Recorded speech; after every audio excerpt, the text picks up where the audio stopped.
नमस्कार. महाराष्ट्रातील सर्व मका उत्पादक शेतकऱ्यांना माझा नमस्कार. मी भरत पोद्दार, श्रीराम बायोसीड जेनेटिक्स या कंपनीमध्ये रिजनल बिझनेस मॅनेजर म्हणून काम करतोय. आज आपण जे पाहताय श्रीराम बायोसीड या कंपनीचे क्रांतिकारी वाण मक्का 9799. तर 9799 या वाणाचे काय खासियत आहे, कशामुळे आपल्याला लागवड करायचं आहे, तर याचे 4 खास मुख्य वैशिष्ट्य आहेत. पहिलं, जसं तुम्ही पाहताय की पूर्ण क्षेत्रामध्ये 30,000 रोपे लागवड करण्याची शिफारस 9799 या वाणाची आहे.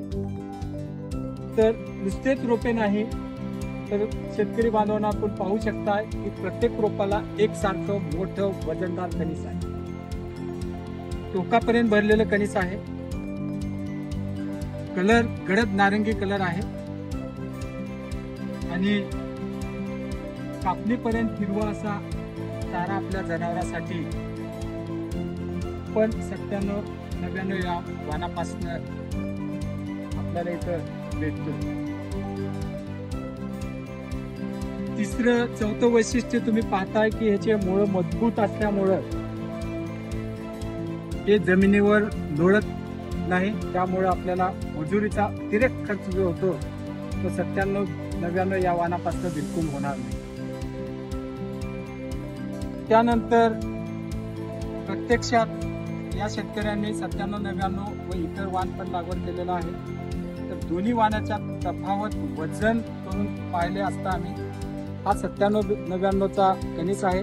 या कणसाचं वजन 428 ग्राम आहे आणि इतर वाणाच्या कणसाचं वजन 312 ग्राम आहे. तर सध्या घडीला 9799 या वाणाच्या कणसाचं वजन 100 ग्राम जास्त आहे, म्हणजेच आपल्याला प्रति एकरी या वाणापासून अधिक उत्पादन भेटते. त्यामुळे सर्व शेतकऱ्यांना मी एवढीच विनंती करतोय की सध्याच्या रब्बी हंगामामध्ये आणि येणाऱ्या खरीप हंगामामध्ये 9799 या वाणाची लागवड करून आपण आपले उत्पादन वाढवावे, या शुभेच्छासह आज मी इथं थांबतोय. धन्यवाद.